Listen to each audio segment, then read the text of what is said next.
Hi, sophomores. This week we are going to be beginning our new unit. And in this unit, you will be using your research skills and you will be reviewing products. Hopefully a product that you are actually interested in. And you will be looking at reviews, objective, and of course bias, distinguishing the differences among all of the reviews that you look at to make a very well-informed decision about your particular product. The first thing I would like to do is just talk with you about the learning targets. So the first thing you're going to want to do is you're going to need to understand how to write a claim. You're going to have a particular claim about whatever product you choose, and then you're going to go through the research process to find valid information to support your claim, or perhaps it's going to disprove your claim, depending upon what you find. You're going to need to learn to identify key details that contribute to the main idea of each particular review that you're reading, objective, and of course those bias reviews that you're going to be finding. And then you're going to need to summarize each review and highlight the main idea for each review that you read. I know I've mentioned this several times already, but you're going to need to be able to discern between objective and bias information. And then at the very end, you're going to synthesize all of that information, and you're going to convey a very organized message, a persuasive message to your choice of audience. So those are the learning objectives for this particular research project.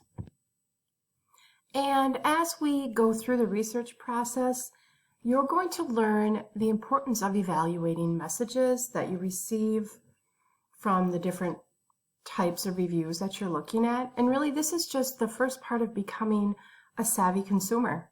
And let's face it, we are all consumers of media, products, services, and it's important to be a smart consumer and make the best possible choices for ourselves, for our families.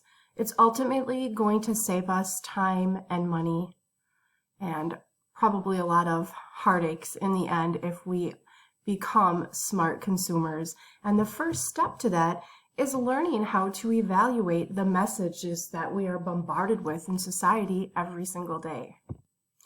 And so when you're thinking about all of the different messages that we have to evaluate on a daily basis, you might start by thinking about all the different news broadcasting stations that we have to go through and discern the different pieces of information about particular topics. For example, you might listen to CBS or Fox News or ABC or CNN about one particular topic. However, each broadcasting station, you're going to notice slight nuances, and sometimes even more than slight nuances, about that particular topic and which is being discussed.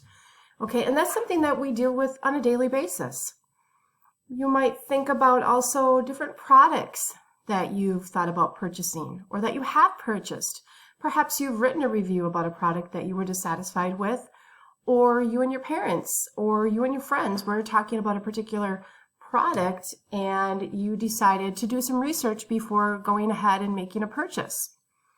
The same goes for services or particular businesses you may or may not want to use. You might even think about Super Bowl commercials. Okay, so when we're thinking about Super Bowl commercials, you're going to want to think about why are the creators, what is their message, and what's the intent, and why are they trying to target a particular audience. These are all things that we need to think about when we do research for, in this case, a particular product, but also in terms of services, getting your nails done, getting your hair done, having a mechanic look at your vehicle, even choosing where to eat, especially in a place where you have never been. I know for myself, for example, I will look up TripAdvisor or I will search Yelp and read different reviews. So those are all things that we want to consider when we are evaluating all the different messages that we are receiving every single day in the media, or hearing information from our friends or our neighbors, or advertisements, commercials. These are all things that we need to think about. So up to this point, I've talked about the learning objectives and I've talked about why it's important to be a smart and savvy consumer. I also want to talk about audience. So for this particular project, what you're going to be doing is you're going to choose some sort of product that you're interested in purchasing. And it could be for yourself, or it could be purchasing for somebody else. In light of the holiday season, I could see that being a very real possibility for many of you.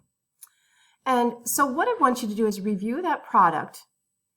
And you're going to do that by looking at reviews from other people who have purchased the product already. And you're going to be looking at some independent review sites. And when I say independent review sites, that just means that the people, the makers of that particular review site, have nothing to gain or lose by conveying the information in which they're conveying to you, the person who is interested in said product. Okay? So once you do that, you're going to be choosing your audience. Now, obviously, your audience is going to be your teacher. But in addition, you're going to be writing a persuasive letter, trying to persuade somebody to buy this product for you, or persuade somebody to buy the product, maybe not for you, or just buy it because you believe, after all of the research that you've done, that this is a very good product. Okay?